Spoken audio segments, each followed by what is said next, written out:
पंडित धीरेन्द्र शास्त्री जी, बहुत स्वागत है आपका आशापुर में। पहला सवाल यही है कि आपकी ये मांगे कि या तो वक्फ बोर्ड बंद होने चाहिए, अगर नहीं हुआ तो सनातन बोर्ड का भी गठन होना चाहिए। समझ रहे हो? समझ रहे हो?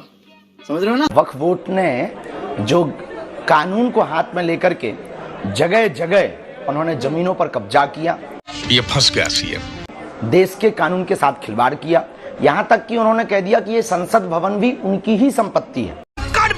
मेरे को जानता नहीं है।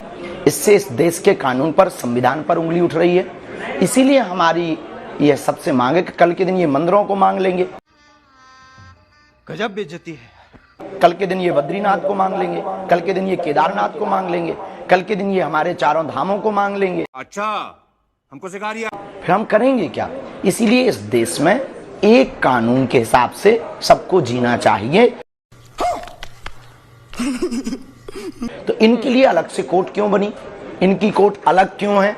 इनको अलग से अधिकार क्यों है? ऐसा लगा मेरा मजाक। इस देश में एक ही मजहब थोड़ी है, अनेक मजहब है और धर्म भी है एक, सनातन धर्म, जिससे जो इस राष्ट्र का प्राण है। अबे जल्दी बोल, कल सुबह पनवेल निकलना है। तो या तो इनका यह बोर्ड बंद हो या सनातन बोर्ड का गठन हो। प्यारी समझ गई। और सनातन बोर्ड पूर्ण रूप से किसी भी प्रकार से कानून को हाथ में नहीं लेगा। यही नहीं, अभी और सुनिए। वक्फ बोर्ड पर आरोप क्या लगता है? सबसे बड़ा आरोप जो वक्फ बोर्ड पर लगता है कि किसी भी जमीन पर वो अपना दावा ठोक देते हैं। चीटिंग करता है तू। आपने भी बताया कि कैसे संसद पर भी उन्होंने दावा कर दिया। अगर सनातन बोर्ड भी ऐसा करने लगेगा तो इसका अंत कहां जाकर होगा? मतलब अगर हम करें तो करें क्या, बोले तो बोले। इधर से वो दावा करेंगे, इधर आप कहेंगे कि नहीं ये जमीन है, तो एक अलग लड़ाई छिड़ जाएगी। सनातन बोर्ड बनने का मतलब ये नहीं है कि हम किसी की जमीनों पर कब्जा करेंगे। हमारे यही नहीं, अभी और सुनिए। हाल तो ये हाल है भारत में कि हमारी ही जमीनों पर भूमाफिया कब्जा की हो।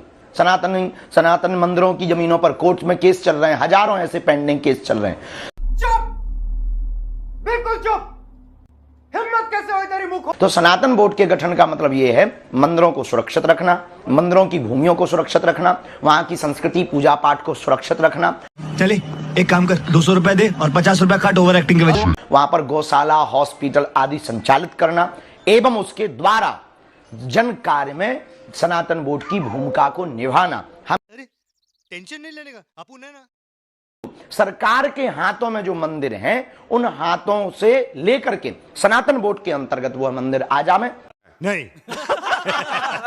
ताकि जन कल्याण और व्यापक रूप से मंदिरों के संचालन के साथ हो सके।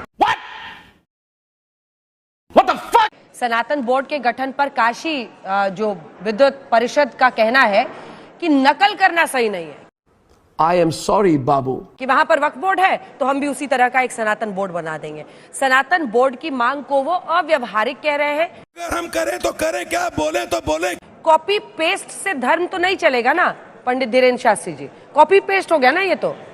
प्यारी समझ गई। बात बिल्कुल ठीक है, लेकिन सठे साठ्यम समाचरित, ये भी शास्त्रों में वर्णन आया है कि जब कोई ना माने तो जैसे को तैसा हो जाना चाहिए। ऐसा लगा मेरा मजाक। मतलब क्या? योगी जी ने कहा कि बांग्लादेश, अयोध्या, संभल तीनों की प्रकृति, डीएनए तीनों का एक जैसा हो गया है। हम मालूम है तेरे बाप को मत सिखा। इसलिए गलतफहमी में मत रहना। इस देश में भी बांटने वाले लोग मौजूद हैं जो पूरी तैयारी के साथ पहले से खड़े हैं। यही नहीं, अभी और सुनिए। हिंदुओं को सचेत रहने की जरूरत है। आखिर हिंदुओं पर इस वक्त इस देश में क्या खतरा है? हिंदुओं को सनातन बचाओ यात्रा मतलब प्यारी समझ गई। हिंदू अब एक होकर के रहेगा, इसलिए हम लगातार यात्राएं कर रहे हैं, लोगों को जगा रहे हैं। चीटिंग करता है तू। और एक विशेष संकल्प दिया है, जात पात और भेदभाव की करो विदाई, हम सब हिंदू भाई भाई। ऐसा लगा मेरा मजाक। जात पात की विदाई का मतलब यह है कि हमें अपनी आपस के घृणा, आपस के विरोध को दूर करके हर हाल में हम हिंदू हैं